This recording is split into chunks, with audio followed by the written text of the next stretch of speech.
नमस्कार friends, welcome to our channel insights YP के वार्षणे।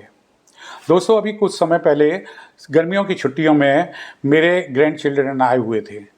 जब वो मॉर्निंग में पूजा कर रहे थे मेरे साथ ही बैठ कर के, तो उनका एक सवाल हुआ कि आप ये बताइए कि हमारे मंदिर में सभी देवी देवताओं की मूर्तियाँ होती हैं, केवल ब्रह्मा जी की मूर्ति नहीं होती है, तो क्यों क्यों नहीं होती है? बात तो बिल्कुल तार्किक थी बच्चों की, लेकिन मैंने जो बच्चों को उनको बताया, उसको मैंने सोचा कि उसको आपको भी शेयर कर दिया जाए। हो सकता है बहुत से लोगों को इसकी जानकारी ना हो। तो ब्रह्मा जी की मूर्ति मंदिर में क्यों नहीं लगाई जाती? भारतीय सनातन धर्म में त्रिदेवों की अवधारणा अत्यंत महत्वपूर्ण है। ब्रह्मा जी, विष्णु जी और महेश अर्थात भगवान शिव, ये तीनों ईश्वर के तीन रूप माने जाते हैं। जहाँ विष्णु जी का काम कार्य पालन करना होता है, सृष्टि को चलाना होता है, शिव जी का कार्य जो होता है संहार का होता है, वहीं ब्रह्मा जी को सृष्टि का निर्माता कहा जाता है।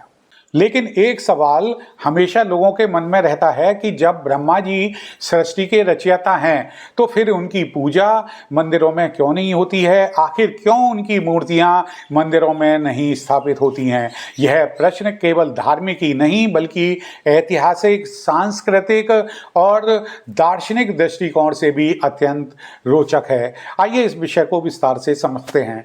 तो सबसे पहले हम ब्रह्मा जी के विषय में जान लेते हैं। ब्रह्मा जी को हिंदू धर्म में सृष्टिकर्ता माना गया है, जो कि कमल के पुष्प से उत्पन्न हुए हैं, जो स्वयं भगवान विष्णु की नाभि से उत्पन्न हुआ था। वे वेदों के ज्ञाता, वेदों के रचयिता और सृष्टि के आरंभकर्ता माने जाते हैं। उनके चार मुख होते हैं जो चारों दिशाओं का प्रतिनिधित्व करते हैं। वे चारों वेदों का उच्चारण करते हैं। वे ज्ञान, विचार और निर्माण के प्रतीक होते हैं। मंदिरों में ब्रह्मा जी की अनुपस्थिति होती है, यह एक रहस्य है। भारतवर्ष में हजारों लाखों मंदिर हैं जो विभिन्न देवी देवताओं को समर्पित हैं, जैसे विष्णु जी का, शिव जी का, माता दुर्गा का, लक्ष्मी जी का, गणेश जी का, सरस्वती आदि देवी देवताओं का। लेकिन इनमें ब्रह्मा जी के मंदिर गिने चुने ही हैं। प्रमुख रूप से राजस्थान के पुष्कर जिले में स्थित ब्रह्मा जी का मंदिर ही प्रसिद्ध है और यही एकमात्र बड़ा मंदिर है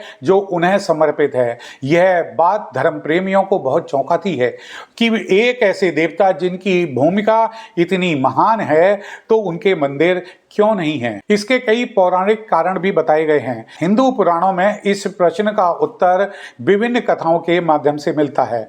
तो सबसे पहला जो हम जानते हैं, सत्य से विमुखता की कथा। तो एक प्राचीन कथा के अनुसार में ब्रह्मा जी और विष्णु जी के बीच में यह विवाद हुआ कि उन दोनों में से श्रेष्ठ कौन है। तब एक दिव्य प्रकाश स्तंभ प्रकट हुआ और उन्हें उसे अंत तक जानने का आदेश दिया गया और विष्णु जी नीचे की ओर जाकर के उसका मूल अर्थात रूट्स को देखने लगे। ब्रह्मा जी ऊपर की तरफ देखने लगे। ब्रह्मा जी को उसका कोई सिरा नहीं मिला, लेकिन उन्होंने एक केतकी के फूल को यह झूठ बोलने के लिए कहा कि ब्रह्मा जी को उस स्तंभ के अंत तक लेकर गया। इस प्रकार उन्होंने झूठ बोला। भगवान शिव उस प्रकाश स्तंभ के रूप में प्रकट हुए थे। उन्होंने ब्रह्मा जी के झूठ को पकड़ लिया और झूठ से अप्रसन्न होकर के उन्हें श्राप दे दिया कि उनकी पूजा पृथ्वी पर नहीं की जाएगी। दूसरी कथा एक है सरस्वती देवी का अपमान। हिंदू धर्म में ब्रह्मा जी को सृष्टिकर्ता माना जाता है और सरस्वती जी को विद्या, बुद्धि, संगीत और कला की देवी माना जाता है। इन दोनों की कथा अत्यंत रहस्यमयी, रोचक और शिक्षाप्रद है। इस कथा का उल्लेख विभिन्न पुराणों में, धर्म ग्रंथों में अलग अलग रूपों में किया गया है, लेकिन यहाँ हम आपको एक प्रचलित और भक्तों में प्रचलित कथा सरल भाषा में सुनाते हैं। जब ब्रह्मा जी ने इस सृष्टि की रचना करी, तब उन्हें यह आभास हुआ कि इस सृष्टि को सुचारू रूप से चलाने के लिए ज्ञान, संगीत, विज्ञान, कला और बुद्धि की भी आवश्यकता है। तब उन्होंने अपने ज्ञान और तप से एक दिव्य शक्ति की रचना करी, जो एक अत्यंत सुंदर स्त्री के रूप में प्रकट हुई और यही थी मां सरस्वती।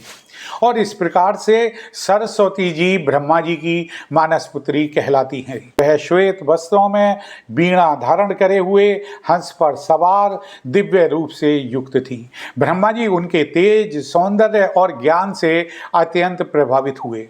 उन्हें लगा कि सृष्टि को संतुलन करने के लिए सरस्वती का सहयोग बहुत ही आवश्यक है। क्योंकि ब्रह्मा जी तो सृष्टि के रचयिता खुद ही थे, वे सरस्वती जी के सौंदर्य और बुद्धिमता से इतने आकर्षित हुए कि उनमें सरस्वती जी से विवाह करने की इच्छा जागृत हुई। और जब ब्रह्मा जी ने यह प्रस्ताव सरस्वती जी के समक्ष में रखा तो सरस्वती जी कुछ क्षणों के लिए मौन रह गई। उन्होंने इस विषय पर काफी विचार किया और समझा यदि वे ब्रह्मा जी के साथ विवाह करती हैं तो वह सृष्टि के कार्य में उनका पूर्ण रूप से सहयोग कर सकेंगी। अतः देवी सरस्वती ने भी इस प्रस्ताव को, इस प्रपोजल को एक्सेप्ट कर लिया। अब ब्रह्मा जी के इस प्रस्ताव की वजह से देवताओं में बहुत प्रतिक्रिया हुई। कुछ मान्यताओं के अनुसार ब्रह्मा जी और सरस्वती जी का संबंध भाई बहन जैसा भी माना गया है, क्योंकि सरस्वती जी को ब्रह्मा जी की मानस पुत्री कहा गया है। इसलिए कुछ देवताओं ने इस विवाह का विरोध किया। लेकिन जब ब्रह्मा जी ने यह स्पष्ट किया कि सरस्वती जी केवल उनकी शक्ति और ज्ञान का रूप हैं और उनके सहयोग के बिना सृष्टि की पूर्णता संभव नहीं है, अतः अंततः एक पवित्र मुहूर्त में देवताओं और ऋषियों की उपस्थिति में ब्रह्मा जी और सरस्वती जी का विवाह संपन्न हुआ। और यह विवाह धर्म, कर्तव्य और सृष्टि की उन्नति के उद्देश्य से हुआ था, ना कि सांसारिक आकर्षण से। तो इस कथा से क्या सार है? इस कथा का यह संदेश मिलता है कि ब्रह्मा और सरस्वती जी का संबंध आध्यात्मिक एकता और ज्ञान के सहयोग का प्रतीक है। और यह विवाह सांसारिक प्रेम नहीं बल्कि एक ब्रह्मांडीय संतुलन और ज्ञान की स्थापना के लिए हुआ था। चूंकि ब्रह्मा एक सृजन शक्ति हैं, सरस्वती ज्ञान, कला और बुद्धि की देवी हैं, दोनों का मिलन सृष्टि के संतुलन के लिए अनिवार्य था। तो कुछ शास्त्रों में ये जो कथा हमने आपको बताई ये सिंबॉलिक अर्थात रूपात्मक रूप में कही गई है। वास्तव में ब्रह्मा और सरस्वती का विवाह ज्ञान और सृजन के मिलन का प्रतीक है, जिसे वर्ड टू वर्ड ना लेकर के आध्यात्मिक दृष्टिकोण से समझना चाहिए। यह घटना फिर भी बहुत से लोगों को अस्वीकार्य और अनुचित प्रतीत होती है, इस कारण भी उनकी पूजा को अस्वीकार किया गया। कुछ ग्रंथों में उल्लेख है कि ब्रह्मा जी में सृष्टिकर्ता होने के कारण अत्यधिक अहंकार उत्पन्न हो गया, तो उन्हें उनके अहंकार का दंड मिलना जरूरी था। तो उन्होंने स्वयं को सर्वोपरि समझा, अन्य देवताओं का अपमान किया। अंततः उन्हें उनकी सीमाओं का ज्ञान कराने के लिए हेतु उनकी पूजा स्थगित की गई। अब इस संबंध में दार्शनिक दृष्टिकोण क्या है? दार्शनिक दृष्टिकोण ये है कि सृष्टि का कार्य आरंभिक होता है, अर्थात ब्रह्मा जी का कार्य जो होता है सृष्टि करना। एक बार सृष्टि आरंभ हो गई तो उनका कार्य पूर्ण हो गया। तो इसके बाद किसका काम चालू होता है? विष्णु जी का पालन करने का और भगवान शिव का संहार करने का, जिसकी आवश्यकता आदमी को कंटिन्यूअस निरंतर बनी रहती है। अतः मनुष्य अपनी समस्याओं और इच्छाओं के समाधान के लिए उन्हीं देवताओं की पूजा करता है जिनसे उनका सीधा सामना होता है, सीधा संबंध होता है।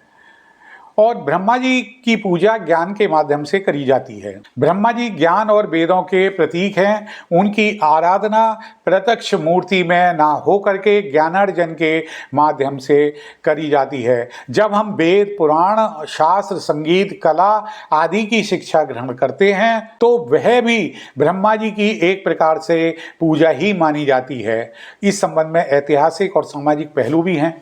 पुष्कर मंदिर की स्थापना, राजस्थान के पुष्कर में स्थित ब्रह्मा जी का मंदिर विश्वविख्यात है। इसके पीछे भी एक कथा है कि ब्रह्मा जी ने यज्ञ करने हेतु पत्नी की आवश्यकता समझी और जब सरस्वती जी वहां देर से पहुंची तो उन्होंने गायत्री नाम की कन्या से विवाह कर लिया। सरस्वती जी क्रोधित हुई, उन्हें श्राप दिया कि उनकी पूजा और कहीं नहीं होगी। एक ये कथा भी है, मंदिरों में मूर्तियां केवल पूजनीयता से ही नहीं बल्कि सामाजिक स्वीकृति और परंपराओं से भी स्थापित होती है। ब्रह्मा जी की मूर्तियां कम इसलिए भी हैं क्योंकि समाज ने उन्हें उस रूप में स्वीकार नहीं किया है जैसे कि भगवान शिव को, भगवान विष्णु को। तो वर्तमान में ब्रह्मा जी की क्या स्थिति है? आज भी ब्रह्मा को सृष्टिकर्ता के रूप में सम्मान मिलता है, लेकिन पूजा के लिए लोग बाग अन्य देवताओं की शरण में ही जाते हैं। दीपावली पर लक्ष्मी जी की पूजा होती है, होली पर कृष्ण जी की होती है, महाशिवरात्रि पर शिव की होती है, जन्माष्टमी पर कृष्ण जी की होती है, लेकिन ब्रह्मा जी का कोई बार नहीं होता, कोई पर्व नहीं होता, कोई उत्सव नहीं होता, कोई विशेष रूप से कोई त्यौहार नहीं मनाया जाता। यह स्थिति उनकी पूजा के अभाव को दर्शाती है। यदि हम तीनों देवताओं का तुलनात्मक विश्लेषण करें तो उसमें ब्रह्मा को सृष्टिकर्ता माना जाता है, उनकी पूजा नहीं होती है।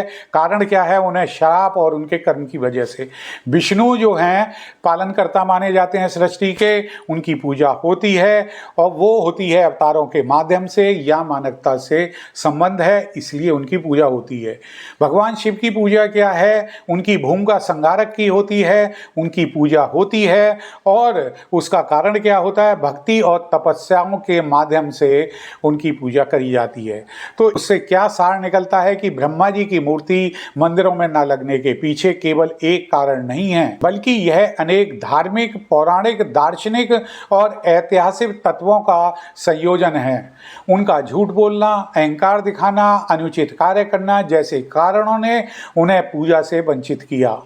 साथ ही सृष्टि की प्रक्रिया एक प्रारंभिक प्रक्रिया है जो केवल एक बार में ही पूर्ण हो गई, और एक बार में पूर्ण हो जाती है तो निरंतर ध्यान की आवश्यकता नहीं रहती है। तो इससे हमें यह सीखने को मिलता है कि केवल रचना करना ही पर्याप्त नहीं होता, बल्कि सत्य मार्ग पर चलना, विनम्रता बनाए रखना और सच्चे कर्मों से जुड़ना भी आवश्यक होता है। और यही शायद ब्रह्मा जी की कथा का सबसे बड़ा संदेश है। आज की वीडियो में इतना ही। धन्यवाद। प्रणाम।